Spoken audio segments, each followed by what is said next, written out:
नमस्कार दोस्तों, आप सभी का स्वागत है आपके अपने YouTube channel air force exam paper में। दोस्तों, इस वीडियो में हम लोग एयरफोर्स बायो ग्रुप 2021 के लिए लागा के मॉक टेस्ट को सॉल्व करेंगे। और दोस्तों, इसका पैटर्न जो है बिल्कुल आपके एग्जाम के पैटर्न के आधार पर रहेगा। तो दोस्तों, आप लोग इस वीडियो को एंड तक देखिएगा और पूरे मॉक टेस्ट को अच्छी तरीके से यहाँ पर सॉल्व करिएगा। दोस्तों, वीडियो के लास्ट में आपको 2 प्रश्न मिलेंगे जिनका आंसर आपको हमें कमेंट बॉक्स में बताना है। और दोस्तों, अगर आपको इसकी पीडीएफ डाउनलोड करनी है तो इसकी पीडीएफ आपको टेलीग्राम ग्रुप पर मिलेगी और उसका लिंक आपको डिस्क्रिप्शन बॉक्स में दे रखा है। दोस्तों, अगर आपको वीडियो अच्छा लगे तो वीडियो को लाइक कर देना। अगर आप चैनल पर नए हैं तो चैनल को सब्सक्राइब भी कर लेना।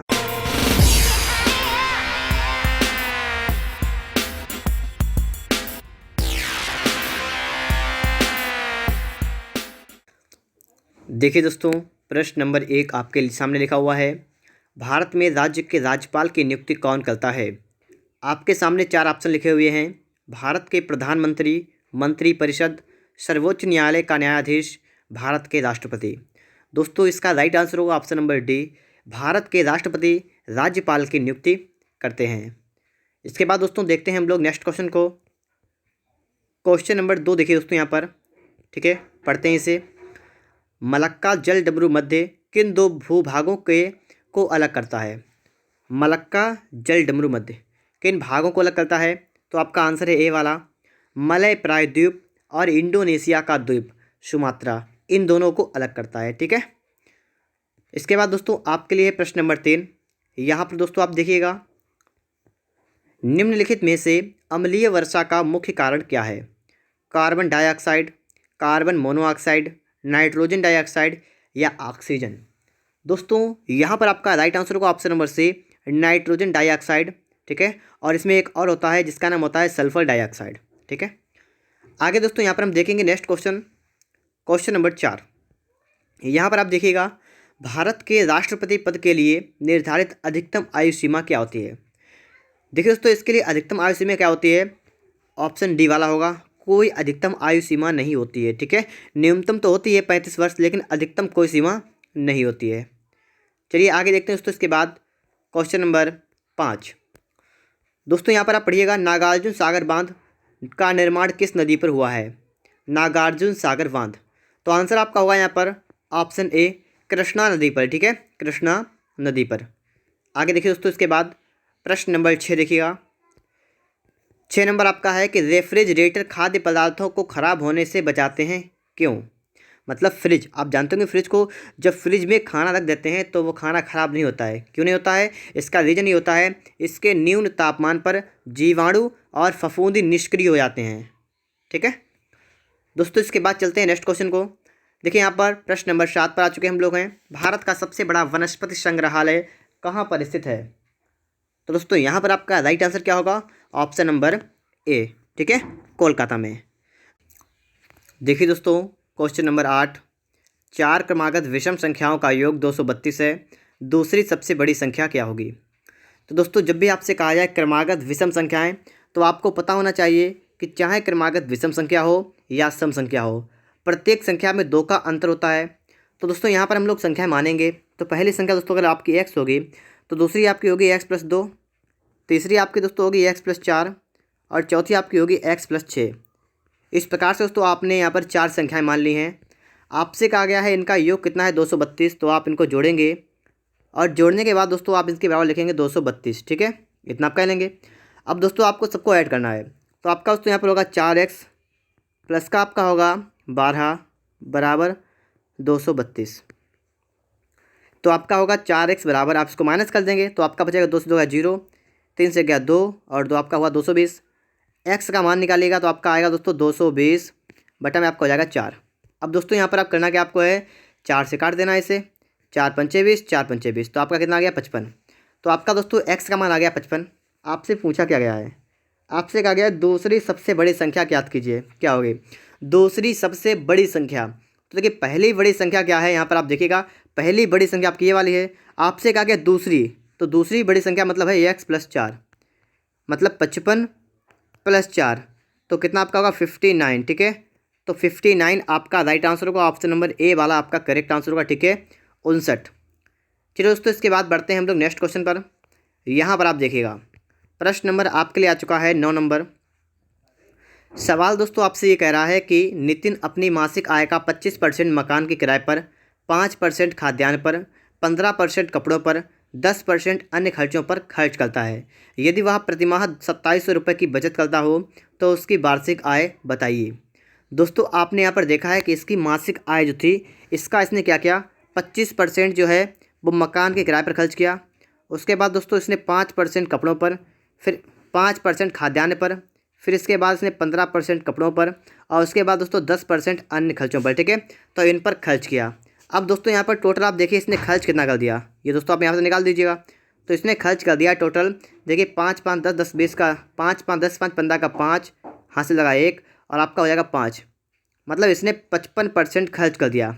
ठीक है, अब इसके पास बचा कितना, इसके पास बचा कितना, बचत कितनी हुई, तो आपको पता है यहाँ पर है इसके बचत कितनी हुई। इसके पास जो बचत है वो कितनी हुई, घटा दीजिए आप इसमें से, तो आपका बचेगा 45%। बात समझ में आपकी आ रही होगी। 45% जिसके पास बचा, जो कितना है वो है 2700 के बराबर। तो 45% बराबर है 2700 के। आप दोस्तों यहाँ से 100% की वैल्यू निकालिएगा, तो पहले से काटेंगे, 9 से काटेंगे, 9 अपना 45, 9 से काटेंगे, 9 त्या 27, तो आपका दोस्तों यहाँ पर आ चुका है 5% की वैल्यू आ गई आपकी 300। अब दोस्तों क्या करेंगे हम लोग 20 से गुणा कर देंगे। ठीक, इधर भी कर देंगे, इधर भी कर देंगे, तो आपका यहाँ पर आएगा 100% की वैल्यू जो है आपके निकल के आएगी 6000। ठीक है, ये बात आप सभी के समझ में आ रही होगी। अब दोस्तों इसके बाद क्या करिए, यहाँ पर आपने 100% की वैल्यू निकाली 6000, पूछा गया उसकी वार्षिक आय। देखिए मासिक आय उसकी है 6000 रुपये, ये लिखा था मासिक आय, तो इसकी मासिक आय 6000 रुपये थी। आपको बताना है वार्षिक आय, तो वार्षिक आय निकालने के दोस्तों क्या करेंगे आप लोग, 6000 में गुणा करेंगे 12 से, तो 12 छंग 72,000 आपका राइट आंसर होगा, 72,000। ऑप्शन की बात कर लेते हैं यहाँ पर, बी वाला करेक्ट आंसर होगा। ठीक है, 72,000 रुपये। चलिए देखते हैं दोस्तों इसके बाद नेक्स्ट क्वेश्चन को। क्वेश्चन नंबर 10 यहाँ पर आ चुका है, और दोस्तों ये सिक्के वाला सवाल है, ये सवाल आपको जरूर आना चाहिए। तो चलिए देखते हैं कैसे लगेगा सवाल। कह रहा है एक थैले में 25 पैसे, 50 पैसे, 1 रुपये के सिक्कों का अनुपात 5:2:3 है, जिनका कुल मूल्य 252 रुपये है। 50 पैसे के सिक्कों की संख्या ज्ञात कीजिए। दोस्तों कह रहा है सवाल में कि 25 पैसा, ठीक, फिर दोस्तों आपसे कह रहा है 50 पैसा। ठीक है, लिखेंगे यहाँ पर 25 पैसा और 50 पैसा और 1 रुपये, इनके सिक्के हैं। ठीक है, सिक्कों का अनुपात कितना दोस्तों यहाँ पर है, 5:2:3। ये क्या है दोस्तों, ये है सिक्कों का अनुपात। ठीक है, फिर दोस्तों पढ़ेंगे आप आगे, जिनका कुल मूल्य 252 रुपये है। इनका टोटल जो मूल्य है वो कितना, ये आपका है 252 रुपये। तो आप दोस्तों पहले यहाँ से आप निकाल दीजिए रुपये। ठीक है, इनका भी मूल्य निकाल लीजिए, इनका भी निकालेंगे हम लोग मूल्य, तो कितना आएगा। अब दोस्तों आपको यहाँ पर देखिए क्या देखना पड़ता है, जैसे आपका यहाँ पर 1 रुपये है। ठीक है, 1 रुपये और देखिए 3 सिक्के हैं, तो यहाँ पर दोस्तों इनका मूल्य हो जाएगा 3 से गुणा कर देंगे, 1 3 आपका होगा 3 अनुपात। देखिए अब 50 पैसे की बारी आती है। आपको यहाँ पर दोस्तों देखना है कि 50 पैसे में कितने सिक्के होते हैं 1 रुपये के, बताइए कितने होते हैं। 50 पैसे में अगर रुपये में चेंज करें, ठीक है, अगर रुपये में चेंज करें तो आपका ये हो जाएगा 1/2 रुपये, होगा आधा रुपये, मतलब 50 पैसे का मतलब आधा रुपये। अब दोस्तों आप आधे की गुणा 2 में करिएगा, कितना आएगा, 2 से 2 कटेगा, आपका आएगा यहाँ पर 1 अनुपात। इसी प्रकार दोस्तों आपको देखना है यहाँ पर 25 पैसे को रुपये में चेंज करिए, कितना होगा, तो 25 पैसे को रुपये में चेंज करें आपका होगा 1/4। अब इससे आप इसमें गुणा कर दीजिए, आपका आएगा यहाँ पर 5/4। तो दोस्तों आपने ये मूल्य निकाल दिया है। ठीक है, अगर आप चाहें सब में लगा सकते हैं, एक्स एक्स एक्स और यहाँ पर भी एक्स एक्स और एक्स, कोई समस्या नहीं होगी। अब दोस्तों आपको मूल्य दे रखा है और हमने मूल्य यहाँ से निकाला है, तो हम मूल्य जो हमने निकाला है मूल्य है वो हम लिखेंगे यहाँ पर, कितना आपका है 5x/4 है, फिर कितना आपका है 1x मतलब खाली x/1 है, फिर कितना है, फिर 3x/1 है, बराबर कितना है 252। इसको हल करेंगे तो आप इसको हल कर दीजिए, ठीक, फटाफट से हल करिएगा आप लोग, तो आपका कितना आएगा, देखिए यहाँ पर 5x आपका है। ठीक है, और फिर 4x फिर 12x, तो 12 4 16 5 21, आपका ये टोटल दोस्तों आपका होगा 21x/4। ठीक है, इसको आप अपनी कॉपी पर लगा लीजिए, 21x/4 आएगा, बराबर आपका है 252 है यहाँ पर। दोस्तों इसको काट लेते हैं चलिए हम लोग। ठीक है, देखिएगा 21 × 21, 21 × 21, 21 दूना 42, तो आपका आएगा x कितना आएगा 12 चौक 48, तो आपका x आ गया 48। आपसे कहा गया 50 पैसे के सिक्कों की संख्या, तो 50 पैसे के सिक्के कितने थे 2x, तो 2x की वैल्यू निकालिएगा कितनी होगी 48 × 96, तो आपका डी वाला करेक्ट आंसर होगा। ठीक है, 96। दोस्तों इस टाइप का सवाल अगर आपके सामने आ जाए तो आप इस टाइप से लगा दें उससे। ठीक है, आपको कोई भी समस्या नहीं होगी। आगे दोस्तों आप यहाँ पर देखेंगे प्रश्न नंबर आपके लिए आ चुका है 11 नंबर। यहाँ पर आप देखिएगा सवाल दोस्तों यहाँ पर आपसे कह रहा है 11 नंबर की 10,000 रुपये की लागत की एक वस्तु पर 50% की एकमात्र छूट और उस पर 40% और 10% के दो क्रमिक छूटों से कितने रुपए बेहतर है, मतलब कितने रुपए ज़्यादा है। बात समझ रहे हैं आप लोग कि एक वस्तु है, अगर हम उस पर 50% की छूट दें, छूट इसमें ठीक है 50% छूट दें, और फिर कह रहा है कि अगर छूट कमाल का यहाँ पर फिर उस पर 40% और 10% की दो क्रमिक छूटों।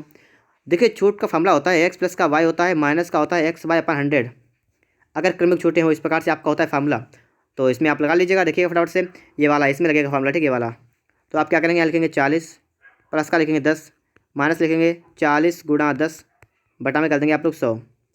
तो यहाँ से आपका ये निकल के आया है कि आपके दो जीरो से आपके जीरो जो खत्म हो जाएंगे, आपका आएगा यहाँ पर 50 माइनस का आपका आएगा 4, आपका कितना बचेगा 46%। अब दोस्तों ये क्रमिक छूट जो आपकी है वो आ गई 46%। जो आपकी टोटल पहले छूट दी गई थी वो कितनी है 50%। आपसे कहा गया कितने रुपए बेहतर है, बेहतर मतलब जो पहले वाली छूट है वो लास्ट वाली से कितने रुपए ज़्यादा है। तो आप यहाँ पर आप देख सकते हैं 50% और 46%, इसका अंतर करिए, अंतर आपका होगा 4%। तो 4% जो है आपको निकालना है, तो 4% निकालना है, ठीक है। तो कैसे निकालेंगे, तो दोस्तों हम लिखेंगे यहाँ पर कितने रुपए हैं, हमारे रुपए हैं 10,000। हम दोस्तों इसका निकालेंगे 4%। तो आप यहाँ पर दोस्तों क्या करेंगे, दो जीरो से आपके दो जीरो कैंसिल होंगे, आपका यहाँ पर निकल के आएगा 400 रुपये, ठीक है।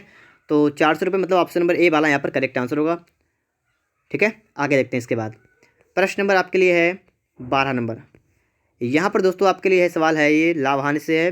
रोहन ने एक पुरानी मशीन 1200 रुपये में खरीदी और उसकी मरम्मत पर 200 रुपये खर्च किए।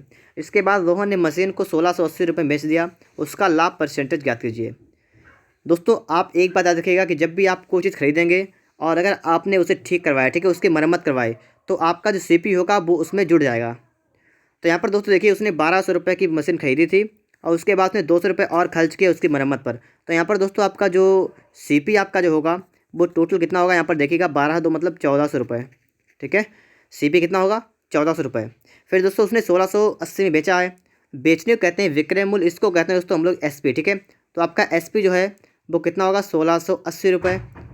अब फिर दोस्तों आपसे कहा गया उसका लाभ परसेंटेज ज्ञात कीजिए, लाभ परसेंट ज्ञात कीजिए। तो दोस्तों इसका मतलब क्या होता है, आपको यहाँ पर देखना है कितने का प्रॉफिट हो रहा है।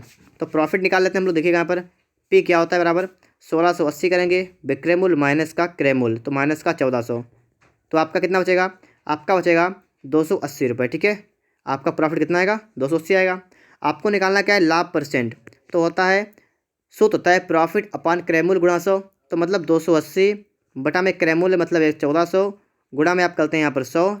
इसको हल करिएगा, आपका आंसर निकल के यहाँ से आ जाएगा। देखिएगा जीरो से आपका जीरो कैंसिल हुआ, इस जीरो से आपका ये जीरो कैंसिल हुआ, चौथा एक 14, चौथा दोनों 28, तो आपका आया यहाँ पर है 20%। यही दोस्तों आपका करेक्ट आंसर होगा 20%। ऑप्शन नंबर डी वाला यहाँ पर राइट आंसर होगा 20%। बढ़ते हैं दोस्तों इसके बाद हम लोग नेक्स्ट क्वेश्चन पर। यहाँ पर दोस्तों हम देखेंगे प्रश्न नंबर आपके लिए आ चुका है 13 नंबर। दोस्तों अगर आपको वीडियो अच्छा लग रहा है तो वीडियो को लाइक कर दिएगा। दोस्तों अगर आपको इसकी पीडीएफ चाहिए तो इसकी पीडीएफ आपको टेलीग्राम ग्रुप पर मिलेगी और जिसका लिंक आपको डिस्क्रिप्शन बॉक्स में दे रखा है। तो अगर आपने अभी तक टेलीग्राम ग्रुप को ज्वाइन किया है तो उसको ज्वाइन करिएगा और दोस्तों इस वीडियो को एंड तक देखिएगा। प्रत्येक सवाल आपके एग्जाम के लिए इंपॉर्टेंट है और इससे दोस्तों आपको ये भी पता लगेगा कि आपकी तैयारी भी कैसी चल रही है। तो चलिए देखते हैं हम लोग इस सवाल को कैसे लगाएंगे। एक रेलगाड़ी 100 मीटर लंबे प्लेटफार्म को 10 सेकंड में तथा एक बिजली के खंभे को 6 सेकंड में पार करती है। रेलगाड़ी की लंबाई तथा चाल ज्ञात कीजिए। दोस्तों एक बात याद रखिएगा, जब भी कोई रेलगाड़ी किसी प्लेटफार्म को पार करती है तो उसमें रेलगाड़ी की लंबाई को ऐड करते हैं, मतलब प्लेटफार्म की लंबाई को रेलगाड़ी की लंबाई जो होती है उसमें ऐड करते हैं, और जब भी खंभे को पार करेगी तो उसमें ऐड नहीं करते हैं। दोस्तों यहाँ पर करेंगे क्या, हमें फार्मूला पता होना चाहिए कि जो सूत्र आपका होता है सेम क्या होता है, दूरी बटे चाल, ठीक है। ये बात आपको यहाँ पर ध्यान रखनी है। तो चलिए देखते हैं क्या करेंगे हम लोग। और दोस्तों आपको एक बात और पता होगी कि रेलगाड़ी की चाल तो वही रहेगी जो होगी, बताइए, रेलगाड़ी की चाल तो समान रहेगी, चाहे वो खंभे को पार करे चाहे प्लेटफार्म को पार करे। दोस्तों यहाँ पर चाल आपकी समान है, तो मतलब स्पीड जो आपकी है बड़ा क्या होता है, चाल होता है दूरी बटा समय, चाल बराबर दूरी बटा समय। तो आपकी चाल समान है तो आप क्या करेंगे, दूरी बटा समय बराबर दूरी बटा समय कर लेंगे। यहाँ पर देखिए क्या करेंगे, ठीक है, समझिए बात को। स्टार्टिंग में दूरी पहले अगर आप लाएंगे प्लेटफार्म को तो आपकी दूरी जो होगी रेलगाड़ी की लंबाई में ऐड होगी। रेलगाड़ी की लंबाई अगर आपने x मान ली तो आपकी जो दूरी होगी वो कितनी हो जाएगी, आपकी दूरी हो जाएगी दोस्तों यहाँ पर देखिएगा, यहाँ पर ठीक है, एक्स ये वाली अपने मान लिए। तो आपकी दूरी टोटल कितनी होगी, एक्स प्लस का होगा 100। मैंने अब क्या बताया है, प्लेटफार्म की लंबाई दूरी में जुड़ जाती है, बटा में समय करेंगे। तो दोस्तों जब प्लेटफार्म को 10 सेकेंड में पार करती है तो आपका बटे में होगा 10। ठीक है, आगे देखते हैं। फिर दोस्तों कह रहा है एक बिजली के खंभे को 6 सेकंड में बिजली के खंभे को पार करेगी। दोस्तों बिजली के खंभे में बिजली के खंभे की दूरी नहीं जोड़ेंगे, तो आप यहाँ पर सिर्फ कर देंगे रेलगाड़ी की लंबाई जितनी है वही एक्स अपान में आप 6 कर देंगे। अब दोस्तों आपको इसको करना है सॉल्व। तो देखिएगा, 2 से काटेंगे, 2 पंचे 10 और 2 3 आपका जाता है 6। इसको हल करेंगे, आपका आएगा 3x प्लस का आपका आएगा 300 बराबर आपका आएगा 5x। दोस्तों आप 3x को उधर ले जाएंगे तो आपका बचेगा 3x बराबर 5x से 3x का मतलब आपका बचा 2x। और आप यहाँ पर 2 से काट देंगे, 2 से आपका जाएगा 150। तो आपने दोस्तों x का मान निकाल दिया, कितना आ गया आपका 150। ठीक है, ये आपका x आ गया। और x है क्या, आपने क्या माना था, रेलगाड़ी की लंबाई। तो लंबाई निकला है 150। अब दोस्तों आप अगर देखें सिर्फ आपको ऑप्शन नंबर बी में दिख रहा है तो बस आपकी दूरी निकल आई है, तो इसका मतलब आपका बी वाला करेक्ट आंसर होगा। और दोस्तों आपकी चाल नहीं निकली है, अगर कुछ बच्चे चाहें चाल निकालना तो ये भी सीख लें यहाँ पर कि चाल कैसे निकालते हैं। आपका लिखा है फार्मूला, ये लिखा है यहाँ पर लिखेंगे बराबर दूरी। ठीक है, आप दोस्तों क्या करेंगे, आप चाहे इसमें रखिएगा मान, इसमें रख लीजिए। ठीक है, तो आपका एक्स कितना है, एक्स आपका कितना देखिए यहाँ पर एक्स आपका है 150 बटा में करेंगे 6। अब दोस्तों ये आपका हो जाएगा मीटर पर सेकेंड में, इसमें गुणा कर देंगे दोस्तों, मान लो 18/5 से, तो ये आ जाएगा किलोमीटर प्रति घंटा में। 5 से काटेंगे, 5 अंक 5, 5 तिया 15, 6 अंक 6, 6 तिया 18। तो आपका यहाँ पर आ गया है 90 किलोमीटर प्रति घंटा। ठीक है दोस्तों, तो आप लोग बात को समझ चुके होंगे। दोस्तों अगर आपको वीडियो अच्छा लग रहा है तो वीडियो को लाइक कर दीजिएगा। आप देखिए यहाँ पर प्रश्न नंबर 14 यहाँ पर आ चुका है और सवाल को अच्छी तरीके से पढ़िएगा, सवाल आपके एग्जाम की दृष्टि से इंपॉर्टेंट भी है। तो चलिए देखते हैं हम लोग यहाँ पर। एक वृत्त की परिधि व्यास का अनुपात 22:7 है। यदि परिधि एक सही 4/7 मीटर हो तो वृत्त की त्रिज्या ज्ञात कीजिए।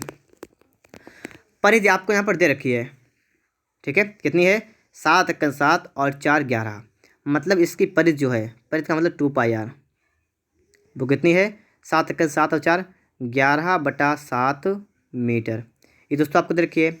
और दोस्तों आपको जो परिधि और ये जो आपका है देखिए यहाँ पर जो आपकी परिधि है और अनुपात जो आपका क्या है व्यास, ये आपको दे रखा है कितना आपका है 22:7। अब दोस्तों यहाँ पर आप देखिएगा, आपको ये देखिए परिधि, ठीक है, इसको सूत्र मत लिखिएगा। अब देखिए लगाएंगे डायरेक्ट इसको, यहाँ पर आपको दे रखा है परिधि, देखिए यहाँ पर परिधि आपको दे रखी है दोस्तों 11/7 मीटर। परिधि का आपका अनुपात कितना है 22। अब दोस्तों क्या करें, हम लिखेंगे यहाँ पर 22 कि 22 जो है मतलब 22 यूनिट कर लेंगे इसको। ठीक है, तो आप भूलेंगे नहीं इसे, जो आपका यहाँ पर है आप करेंगे इसे यूनिट। तो 22 यूनिट जो आपका है वो है 11/7 मीटर के बराबर।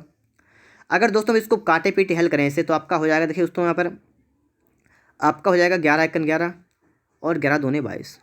तो आपका यहाँ पर दोस्तों निकल के आएगा जो आपका आएगा कि 2 यूनिट जो है इसकी वैल्यू आपकी हो जाएगी 1/7 मीटर। अब दोस्तों आपको यहाँ पर क्या निकालना है, आपको दोस्तों यहाँ पर निकाल देना है 2 यूनिट की वैल्यू आपकी होगी 1/7 मीटर। आपको दोस्तों निकालना क्या है वृत्त की त्रिज्या, तो पहले व्यास निकाल देंगे। तो दोस्तों अगर हम यहाँ से 7 की वैल्यू निकालें तो आपकी होगी 1/7 आपकी पहले थी, ये 2 आपका जाएगा नीचे, आपका 7 जाएगा ऊपर, तो इस प्रकार से आपका हो जाएगा। तो यहाँ पर दोस्तों आपका 7 से 7 कैंसिल होगा और आपका यहाँ बचेगा 1/2 मीटर। तो 1/2 मीटर आपका आ गया 7 यूनिट की वैल्यू, और 7 यूनिट क्या था आपका था व्यास। तो यहीं पर देखिए आप लोग, ठीक है, बहुत अच्छी चीज़ यहाँ पर है कि आपको जो आधा मीटर आ चुका है 7 की वैल्यू, मतलब ये 7 जो आपका व्यास है इसका आ चुका है आधा मीटर। और आपको पता होना चाहिए कि आधा मीटर का मतलब होता है 50 सेंटीमीटर। ठीक है, ये आपको नॉलेज होगा ये वाला कि आधा मीटर मतलब व्यास जो आपका है 7 सेंटीमीटर, 50 सेंटीमीटर हो गया। आपसे कहा गया वृत्त की त्रिज्या ज्ञात कीजिए। वृत्त की त्रिज्या का फॉर्मूला क्या होता है व्यास/2। तो क्या करेंगे हम लोग इसको निकालेंगे, त्रिज्या r हो जाएगी 50/2, तो आप निकाल देंगे कितनी आएगी आपकी 25। तो आपका ए वाला करेक्ट आंसर होगा। ठीक है दोस्तों, तो आपने सवाल को समझ लिया होगा। इस टाइप से सवाल लगा सकते हैं। अगर दोस्तों आप चाहें तो इसका फार्मूला रखें और उससे भी आप सवाल को लगा सकते हैं। ठीक है, कैसे भी आप लगा सकते हैं जैसे चाहें आप लोग। आगे देखेंगे दोस्तों यहाँ पर, इसके बाद हम लोग नेक्स्ट क्वेश्चन को। यहाँ पर दोस्तों आप देखिएगा प्रश्न नंबर आपके लिए आ चुका है 15 नंबर। दोस्तों कह रहा है एक घनाभ की भुजाओं का अनुपात 1:2:4 है। यदि घनाभ का आयतन 216,000 मतलब 2,16,000 घन सेमी हो तो घनाभ की सबसे बड़ी भुजा की लंबाई बताइए। तो दोस्तों यहाँ पर आप देखिएगा कि सवाल हमारा कैसे लगेगा। आप सभी को ये तो पता होगा घनाभ का आयतन क्या होता है, नहीं पता है, पता होगा। ठीक है, तो क्या होता है इसका आयतन, आयतन होता है दोस्तों की लंबाई गुणा चौड़ाई गुणा ऊंचाई, और आपको दे रखा है कितना आपका है 216,000। दोस्तों यहाँ पर अगर हम बात करें, ठीक है, अगर हम बात करें इसकी भुजाओं का अनुपात जो आपको देखा है 1:2:4, अगर इसको हम यहाँ पर देखें तो आपका पहला वाला हो जाएगा x, दूसरा हो जाएगा 2x, तीसरा 4x, ये तो हो जाएगा जी, बिल्कुल हो जाएगा। तो हम यही लिखेंगे यहाँ पर, ठीक है, हम लिख लेंगे दोस्तों यहाँ पर x गुणा 2x गुणा 4x जो है इक्वल टू आपका है 216,000 के बराबर। यहाँ पर देखेंगे 2 चक्कू आपका होगा 8, x का क्यूब होगा बराबर आपका हो जाएगा 216,000।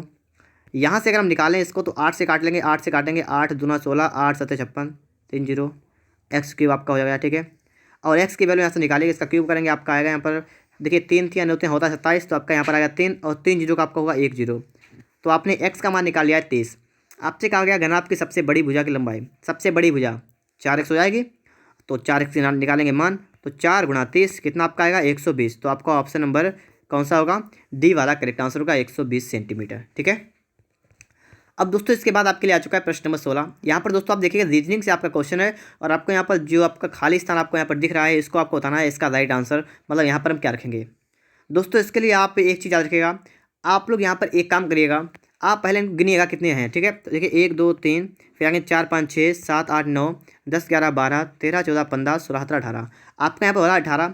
तो 18 को दोस्तों हम लोग 3 3 में बांट सकते हैं, कोई समस्या नहीं होगी। तो हम 3 3 में से बांटेंगे, 3 का ये कर लिया हमने, 3 का ये कर लिया, 3 का ये कर लिया, ठीक है। इस प्रकार से 3 3 में बांट दिया मैंने। अब दोस्तों यहाँ पर आप देखिएगा कौन सा आपको दिख रहा है एक जैसे, जैसे मान लिया आपका है सी बी है यहाँ पर लास्ट में, तो आपको देखिए दूसरे में तो नहीं दिख रहा है, तीसरे में आपको दिख रहा है सी यहाँ पर, बी यहाँ पर है, फिर चौथा छोड़िए 5 में आपको बी यहाँ पर दिख रहा है, तो बिल्कुल सही है। अगर हम चाहें यहाँ पर सी ये रख सकते हैं, यहाँ पर तो बीच में पूरा आपका है, फिर इधर देखें तो आपका यहाँ पर सी नहीं है, सी लिख लेंगे।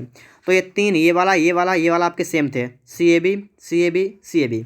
और इसी प्रकार दोस्तों अगर हम देखें आगे तो हमारा आगे क्या होगा, देखिए आप बी ये यहाँ पर लिखा हुआ है, यहाँ पर ए सी लिखा हुआ है, तो इसका मतलब बी इस तरफ है तो बी आपका यहाँ पर होगा, आपका ए मतलब सी इस तरफ है, सी आपका यहाँ पर होगा, लास्ट वाले में आपका यहाँ पर बी हो जाएगा। तो यहाँ पर दोस्तों आपका क्या आएगा, आपका बनेगा ए सी बी, ए सी बी मतलब आपका ऑप्शन नंबर यहाँ पर ए वाला, ठीक है। तो आप लोग बात को समझ चुके होंगे, आपका राइट आंसर क्या होगा, ऑप्शन नंबर सी। चलिए दोस्तों इसके बाद देखते हैं हम लोग नेक्स्ट क्वेश्चन को। यहाँ पर देखिएगा प्रश्न नंबर आपका कितना है, 17 नंबर। प्रस्तावना उपसंहार आपका पूछा गया उषा काल का आपका यहाँ पर क्या होगा, आपको प्रश्नवाचक चिन्ह के स्थान पर आपको बताना है कि आंसर इसका क्या आएगा।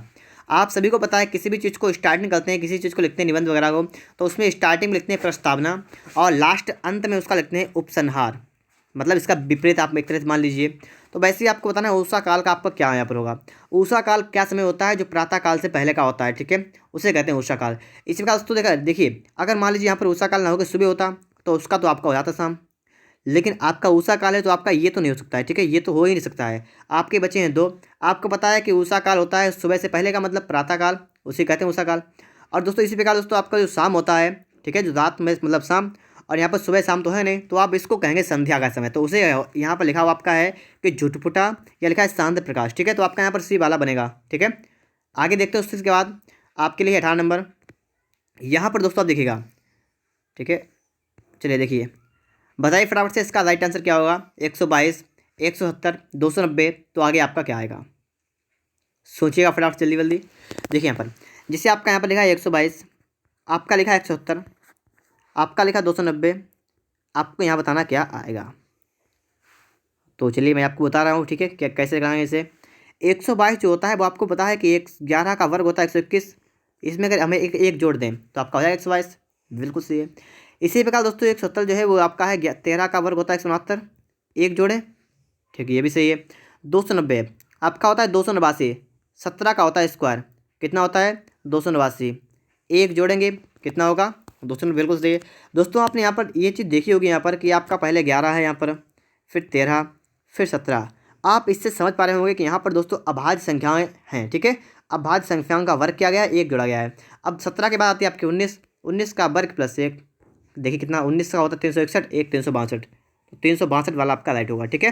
तो इस टाइप के सवाल भी आपके एग्जाम में पूछे जाते हैं, तो आप इनको भी इस टाइप का आपको ये तरीका भी आना चाहिए।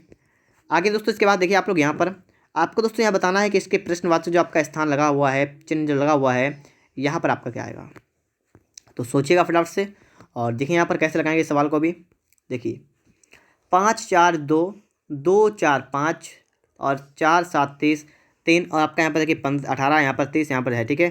तो इन 3 में हमने ऐसा क्या किया है जिससे कि हमारा यहाँ पर 18 आ चुका है। आप भी सोचिए फटाफट से। तो देखिए यहाँ पर अगर हम 5 और 4 को करें ऐड, कितना होगा 9, और 9 करें दूना तो कितना 18 होगा। बिल्कुल सही है। 2 4 6, ठीक है, यहाँ जोड़ा हमने 4 6 हो गया, और 6 पंचे क्या हो गया आपका 23, ये बिल्कुल सही है। तो आप यहाँ पर भी जोड़ेंगे तो 4 7 कितना हो 11, और यहाँ पर से गुणा करेंगे 3 से गुणा कर देंगे, आपका आएगा कितना 33। तो आपका ऑप्शन नंबर डी वाला करेक्ट आंसर होगा, ठीक है 33। बात को दोस्तों आपने समझ लिया होगा, ठीक है। चलिए देखते हैं दोस्तों इसके बाद हम लोग नेक्स्ट क्वेश्चन को। यहाँ पर आप देखिएगा प्रश्न नंबर आपके लिए आ चुका है, कितना है 20 नंबर है, ठीक है। देखिए, धूल को हवा कहा जाए, हवा को आग, आग को पानी, पानी को रंग, रंग को वर्षा, वर्षा को धूल कहा जाता है। तो मछली कहाँ रहती है? आप सभी को पता है मछली रहती है पानी में। और पानी को देखिए आपको कहाँ गया, पानी को, पानी यहाँ पर लिखा है, पानी को रंग। अब आप बताइएगा कि आपका आंसर क्या होगा। आपका आंसर होगा ऑप्शन नंबर सी वाला, ठीक है, कि पानी की मछली कहाँ रहती है, तो रंग में रहती है। क्यों? क्योंकि दोस्तों पानी को कहा गया यहाँ पर है रंग। आगे देखिए, चलिए यहाँ पर देखिए सवाल आपका है सवाल नंबर 21, और सवाल आपसे क्या करा है, देखिए दिशा परीक्षण से आपका सवाल है। ए और बी एक ही स्थान से चलना प्रारंभ करते हैं। ए उत्तर की ओर 3 किलोमीटर जाता है, और लिखा हुआ है कि दाईं ओर मुड़कर 4 किलोमीटर जाता है। बी जो है वो पश्चिम की ओर 5 किलोमीटर जाता है, और फिर 3 किलोमीटर जाता है। वे एक दूसरे से कितनी दूरी पर हैं? तो मान लीजिए यहाँ पर थे दोनों, ठीक है, मैंने यहाँ पर मान लिया कि यहाँ पर दोनों थे। कह रहा है ए और बी एक ही स्थान से चलना प्रारंभ करते हैं। ए उत्तर की ओर 3 किलोमीटर जाता है। ए जो है वो गया उत्तर की ओर और 3 किलोमीटर गया, ठीक है, ए यहाँ पर पहुँच गया। आगे देखिए, और दाईं ओर मुड़कर 4 किलोमीटर चला। अब दाईं ओर मुड़ा और 4 किलोमीटर चला, मतलब ए यहाँ पर पहुँच गया आप, ठीक है। आगे देखिए, बस इतना चला, ठीक है, यहाँ पर आ गया है। आगे देखिए, फिर दोस्तों बात किसकी की बात की गई आगे की, कि बी पश्चिम की ओर 5 किलोमीटर चलकर, बी पश्चिम यहाँ पर था बी भी, ठीक है, बी चला पश्चिम की ओर 5 किलोमीटर चलकर, तो मतलब 5 चला गया पश्चिम की ओर। फिर कह रहा है चलकर दाईं ओर मुड़ता है। दाईं ओर मुड़ता है मतलब इस साइड मुड़ता है, ठीक है, दाईं ओर मतलब ऊपर क्या होगा, और 3 किलोमीटर जाता है, तो मतलब वही है, यहाँ पर आ गया, ठीक है। तो ये बी यहाँ पर आ गया है, तो यहाँ पहले यहाँ पर आया बी, फिर आगे बढ़ गया तो यहाँ पर पहुँच गया, ये चला गया 3 किलोमीटर। आपसे कहा गया वे एक दूसरे से कितनी दूरी पर हैं। वे एक दूसरे से कितनी दूरी पर है, मतलब देखिए ए यहाँ पर आ चुका है, लास्ट पॉइंट बिल्कुल ए है, वी यहाँ पर आ चुका है, तो इनके बीच की दूरी ये वाली होगी, ठीक है, ये वाली इसके बीच की दूरी होगी। तो ये वाली 5 आपकी है, तो यहाँ पर भी आपका 5 होगा, तो 5 और 4 आपका कितना हुआ 9, तो आपका बी वाला करेक्ट आंसर होगा यहाँ पर 9 किलोमीटर, ठीक है। तो आप लोग यहाँ पर बात को समझ पा रहे होंगे, बी आपका राइट आंसर होगा यहाँ पर। इसके बाद दोस्तों आपके लिए आ चुका है क्वेश्चन नंबर आपके लिए है 22 नंबर। अब दोस्तों यहाँ पर आपको 22 नंबर को अच्छे तरीके से यहाँ पर समझना है। तो दोस्तों यहाँ पर आप सवाल को पढ़िएगा। ए और बी बहनें हैं, डी की माता ए है, बी की एक पुत्री सी है जो एफ से विवाहित है, ए का जी है, ए का पति जी है, तो सी का डी से क्या संबंध है। सवाल आपने पूरा पढ़ लिया होगा। चलिए स्टार्टिंग से पढ़ते हैं और सवाल को बनाते हैं। यहाँ पर देखिएगा ए और बी बहनें हैं, तो देखिए दोस्तों ए और वी ये दोनों क्या हैं, बहनें हैं, तो हम यहाँ माइनस कर देंगे, ठीक है, इसका मतलब बहनें हो गई ये, ठीक है। आगे देखिए, डी की माता ए है, डी की माता मतलब डी है, डी यहाँ पर मान लीजिए अगर है, तो डी की माता कौन है, ए, ठीक है। आगे देखिए, बी की पुत्री सी है, बी की पुत्री है सी, ठीक है, इस प्रकार से आप यहाँ समझ सकते हैं, बी की पुत्री है सी जो एफ से विवाहित है, जो एफ से विवाहित है मतलब इसका पति है एफ, ठीक है। ये दोनों क्या हैं, ये दोनों हैं पति पत्नी, ठीक है, इतनी बात क्लियर होगी। आगे देखिए, ए का पति जी है, ए का पति है कौन है, जी, तो ये पति पत्नी होंगे, ठीक है, ये भी पति पत्नी होंगे, ठीक है, ये जी है, ठीक है, जी। आगे देखिए, इसके बाद सी का डी से क्या संबंध है। आपसे पूछा गया है सी का डी से मतलब सी यहाँ पर है, डी यहाँ पर है। दोस्तों यहाँ पर आप देख पा रहे होंगे कि डी की माँ है ए और सी की माँ भी है बी, ठीक है, बात समझिए। डी की माँ कौन है ए, और अगर बी की पुत्री सी है तो सी की माँ भी होगा बी। और दोस्तों ए और बी दोनों बहनें हैं, तो यहाँ पर दोस्तों कहने का मतलब ये है कि इनका देखिए ये डी जो है इसका जेंडर पता नहीं हमें क्या है, पुल्लिंग स्त्रीलिंग जो कुछ है पता नहीं हमें, लेकिन हमें ये पता है सी जो है ये कौन है, ये तो स्त्रीलिंग है, ठीक है। यहाँ पर कहा है सी का डी से क्या संबंध है, मतलब सी जो है वो डी की कौन है, ठीक है, सी जो है वो डी की कौन है। अगर आप अपने घर पर ले जाएं इस क्वेश्चन को कि ए और बी मतलब आप यहाँ पर देखें ए और बी मान लीजिए आपकी दो बहनें हैं, ठीक है, दोनों का विवाह हो गया है, और ए का पुत्री मतलब पुत्र या पुत्री कुछ भी हो डी, और बी का भी पुत्र पुत्री है सी। अब आप सोचिए कि आपकी दो बहनें हैं, दोनों की शादी हो चुकी है, और दोनों के बच्चे अगर आपस में देखा जाए तो कैसे होंगे वो, तो आपके वो होंगे मौसेरे, ठीक है। यहाँ पर दोस्तों बात की गई कि सी का डी से क्या संबंध है, तो सी जो है वो डी की मौसेरी बहन होगी, ये तो क्लियर है, तो ऑप्शन ए वाला यहाँ पर करेक्ट आंसर होगा। ठीक है, मौसेरी बहन। आगे दोस्तों आप यहाँ पर देखेंगे क्वेश्चन नंबर, ठीक है, यहाँ पर देखिए प्रश्न नंबर दोस्तों आपके लिए आ चुका है, कौन सा है, 23 नंबर। कौन सी संख्या केवल एक ज्यामितीय आकृति में विद्यमान है? मतलब यहाँ पर दोस्तों आपको दिख रहा है इतनी ज्यामितीय आकृतियाँ हैं, ठीक है, आप सवाल को देखिएगा, और एक ज्यामितीय आकृति विद्यमान है। समझिए बात, केवल है कि कौन सी केवल एक संख्या जो है केवल एक ज्यामितीय आकृति में विद्यमान है। देखिए यहाँ पर कि ऐसी कौन सी संख्या है जो केवल एक ही आकृति में है, बात ये कही जा रही है। तो यहाँ पर आप देखिए बिल्कुल 4 जो है वो आपका बिल्कुल इस वाले आयत के अंतर्गत है, आपका सिर्फ 4 यहाँ पर। और देखिए अगर 5 की बात करें तो 5 2 के अंतर्गत है, 7 भी, 1 भी, सब ठीक है, ये सभी संख्याएं 2 चीज़ों के अंतर्गत हैं। सिर्फ आपका 4 जो है वो सिर्फ एक ज्यामितीय आकृति में विद्यमान है। तो आपका यहाँ पर जो राइट आंसर होगा वो होगा ऑप्शन नंबर डी वाला, ठीक है। समझ गए होंगे आप लोग बात को, आगे बढ़ते हैं। 4:15 पर दोनों सुइयाँ आपस में कितने अंश का कोण बनाएंगी? तो ऐसा सवाल आपके एग्जाम में पूछा गया था और हर शिफ्ट में पूछा गया था। तो यहाँ पर देखिएगा इसका फॉर्मूला होता है थीटा क्या होता है, बराबर 11/2m माइनस 23h। 11/2m का मतलब 15 मिनट होंगे, 15 लिखेंगे, और माइनस का आपका है 23 गुणा h का मतलब 4। तो आपका कितना होगा यहाँ पर, 11 15 गुणा करेंगे 15 150, आपका होगा 165 बटा में आपका होगा 2, माइनस का आपका होगा 120। तो दोस्तों क्या करेंगे हम लोग, इसको काटेंगे पहले, ठीक है, 2 से काटेंगे, 2 8 16, 2 दूनी 4.5, 82.5, आपका गया माइनस का आपका गया 120। दोस्तों अब करना कि आपको इसका आंसर अंतर निकालने का, अंतर 120 का, और दोस्तों आपको 82.5 का अंतर निकालना है, ठीक है। आपको ये नहीं देखना है कि आपका माइनस का आ रहा है प्लस का आ रहा है, कैसा भी आ रहा हो कोई दिक्कत नहीं है। देखिए पॉइंट का 5 आपका यहाँ पर आएगा, 9 से 2 गया आपका बचेगा 7, और यहाँ ये 11 से 8 का 3, 37.5। यही दोस्तों आपका राइट आंसर होगा, ठीक है। चाहे आपका माइनस का है चाहे प्लस का, आपका यहाँ पर माइनस का वैसे आ रहा है लेकिन कोई समस्या वाली बात नहीं है, आपका आंसर जो है यही करेक्ट होगा, ठीक है, 37 सही, 37.5 डिग्री। दोस्तों इसके बाद यहाँ पर देखिए 25 नंबर आपके लिए है। यहाँ पर आपको बताना है त्रिभुजों की संख्या, कि इस आकृति में आपको कितने त्रिभुज हैं। तो यहाँ पर देखिएगा इस आकृति में कितने त्रिभुज हैं। आपको दोस्तों ये इस प्रकार से आपको दिख रहा है, ठीक है, आकृति दिख रही है। इसके अंदर आप गिनिए पहले, 1 2 3 4 5 6 7 8। अगर आपके सामने किस इस प्रकार से कोई बना हुआ है, ठीक है, और सिर्फ इसमें ऐसा हो तो आप समझ जाइएगा कि इसमें 1 2 3 4 है। इसमें अगर पूछे त्रिभुज कितने हैं तो इसका 4 का डबल 8 होंगे। अगर दोस्तों इसके अंदर आपके कितने हैं, इसके अंदर आपके सिर्फ 8, यहाँ पर 8 तक हैं, तो 8 दूना 16, तो इसके अंतर्गत आपके 16 त्रिभुज ये हो गए, ठीक है। फिर दोस्तों आपको याद करना है जब कभी आपके सामने इस प्रकार से आ जाए, अब दोस्तों आपको बताना हो तो आपका देखिए यहाँ पर कितने हो गए, तो एक ये, ठीक है, 2 ये हो गए, और एक इस पूरे वाला 3। तो यहाँ पर आपके होते हैं 3, तो इस वाले पूरी आकृति आपके हो गए यहाँ पर 3 त्रिभुज, ठीक है, 3 यहाँ पर हो गए। फिर दोस्तों इसके बाद आपको देखना है कि आपके 16 3 ये हो गए। आपको देखो दोस्तों एक यहाँ से यहाँ पर, ठीक है, इस प्रकार से एक ये बंदा आपका, एक ये बंदा है, तो यहाँ पर 2 और बनेंगे। तो कितने आपके होंगे, 16 2 18 और 3 कितना आपका हुआ 21, ठीक है। तो 21 दोस्तों आपका यहाँ पर राइट आंसर होगा, ऑप्शन नंबर कौन सा होगा, ऑप्शन नंबर सी वाला होगा 21, ठीक है दोस्तों।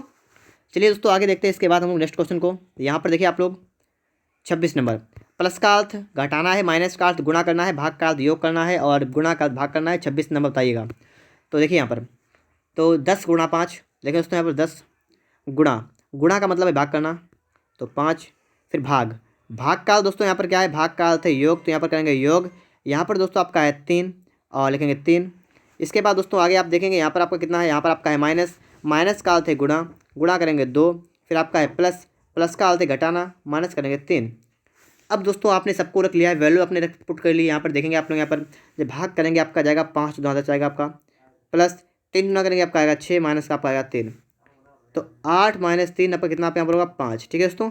तो यहाँ पर दोस्तों आपका राइट आंसर क्या होगा, ऑप्शन नंबर दोस्तों आपके यहाँ पर होगा, ठीक है दोस्तों। देखिए आप लोग आपका ए वाला करेक्ट आंसर होगा, ठीक है। तो ए वाला आपका राइट आंसर होगा ऑप्शन नंबर ए 5, ठीक है दोस्तों। इसके बाद दोस्तों बढ़ते हैं नेक्स्ट क्वेश्चन पर। यहाँ पर दोस्तों हम देखते हैं 27 नंबर।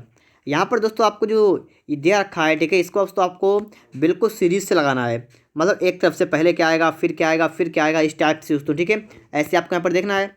तो देखिए यहाँ पर क्या करेंगे हम लोग, राष्ट्र, गाँव, तालुक, जिला, राज्य। तो यहाँ पर दोस्तों अगर आप लाइन से लगाएंगे तो आपको पता है सबसे छोटा क्या होता है, स्टार्टिंग करें तो गाँव से होती है, नंबर 1 पर गाँव आएगा, फिर गाँव के बाद नंबर 2 पर आता आपका है तालुक, नंबर 3 पर आपका आता है जिला, नंबर 4 पर आपका राज्य, और इसके बाद नंबर 5 पर आपका आएगा राष्ट्र। तो इसको आप यहाँ पर इसको देख लीजिएगा, ठीक है, कि गाँव, फिर तालुक, फिर जिला, फिर राज्य, फिर राष्ट्र। तो आपका यहाँ पर होगा कौन सा होगा, आपका होगा 2, फिर होगा 3 2 3 4 5 1 2 3 4 5 1, ठीक है। तो यहाँ पर दोस्तों आपका बी वाला करेक्ट आंसर हो रहा है, 2 3 4 5 1। आगे दोस्तों इसके बाद हम देखेंगे नेक्स्ट क्वेश्चन को। यहाँ पर देखिए 28 नंबर आ चुका है, ठीक है। 28 को देखिए यहाँ पर डब्लू आपका लिखा हुआ है 144, आपका एस लिखा हुआ है 100, आपको लिखा है क्यू 81 लिखा हुआ है, ओ लिखा आपका है 64, आपको यहाँ बताना है। तो दोस्तों यहाँ पर आप देखिए, ठीक है। इसको देखिए यहाँ पर आपका यहाँ पर है WS, और दोस्तों यहाँ पर बीच में आपको बताना है यहाँ पर, ठीक है, क्या आएगा। तो अगर यहाँ पर हम देखिए कि W, फिर आपको बताना है, फिर आपका है S, फिर आपका है Q, फिर आपका O है। तो यहाँ पर आप देख लेते हैं, यहाँ पर देखिएगा W आता है आपका 23 पर, फिर आपको आगे बताना है, फिर S आपका आता है 19 पर, फिर Q आता है 17 पर, फिर आपका O आता है 15 पर। तो आपका दोस्तों जो यहाँ पर जो आपका आएगा वो क्या आएगा, आपका आएगा 23 से 2 गया कितना 21, तो आपका यहाँ पर 21 वाला आएगा, मतलब यहाँ पर आएगा आपका U। तो U वाले आपको यहाँ पर भी दिख रहा है और यहाँ पर भी दिख रहा है। फिर दोस्तों हम देखेंगे 144 है, फिर आपको बताना है, फिर आपका 100, फिर 81, फिर 64। जो आपका 144 जो है ये आपका है 12 का स्क्वायर, फिर कामा लगा हुआ है, फिर आपको बताना है, फिर आपका है 10 का स्क्वायर है, फिर आपका है 9 का स्क्वायर, फिर आपका 8 का स्क्वायर। तो आप समझ गए यहाँ पर आपका है 11 का स्क्वायर मतलब कितना होता है 121, तो 121 यहाँ पर आपका है, तो आपका ए वाला करेक्ट आंसर होगा, ठीक है, यू और आपका 121, तो आपका ऑप्शन नंबर सी करेक्ट हो जाएगा। आगे दोस्तों देखेंगे हम लोग यहाँ पर प्रश्न आकृतियाँ आपको रखी हैं, और इसके साथ साथ दोस्तों आपको रखी हैं उत्तर आकृतियाँ। यहाँ पर दोस्तों आपको बतानी है कि यहाँ पर आपका राइट आंसर क्या होगा। तो इसको दोस्तों इसका नंबर कितना आपका है 29 नंबर, ये आकर दोस्तों आपको दिख रही है। दोस्तों इसका आंसर जो है आप लोग हमें कमेंट बॉक्स में बताएंगे, ठीक है, कि इसका राइट आंसर क्या है। और दोस्तों अगर आपको इसका राइट आंसर चेक करना है क्या है, दोस्तों आप लोग इसकी PDF को डाउनलोड करिएगा। PDF दोस्तों आपको टेलीग्राम ग्रुप पर मिलेगी, उसका लिंक आपको डिस्क्रिप्शन बॉक्स में मिल जाएगा, ठीक है। तो आप टेलीग्राम ग्रुप को ज्वाइन करिएगा, और वहाँ पर दोस्तों आपको इसका आंसर भी दे रखा है। इसके बाद दोस्तों आपको इसके बाद का नेक्स्ट क्वेश्चन जो है उसका भी दोस्तों हमें आंसर जो है बताना है कमेंट बॉक्स में। इसमें दोस्तों आपको ढूंढना है कि ये आकृति आपके किस में है, ठीक है, किस आकृति में आपको ये आकृति दिख रही है। तो इन दोनों प्रश्नों का आंसर जो है दोस्तों आप लोग हमें कमेंट बॉक्स बताएंगे। इसका नंबर है 30, उसका नंबर है 29। दोस्तों अगर आपको वीडियो अच्छा लगा है तो वीडियो को लाइक करिएगा। अगर आपने अभी तक चैनल को सब्सक्राइब नहीं किया है तो चैनल को सब्सक्राइब भी करिएगा, और साथ में दोस्तों बेल आइकन को प्रेस जरूर करिएगा।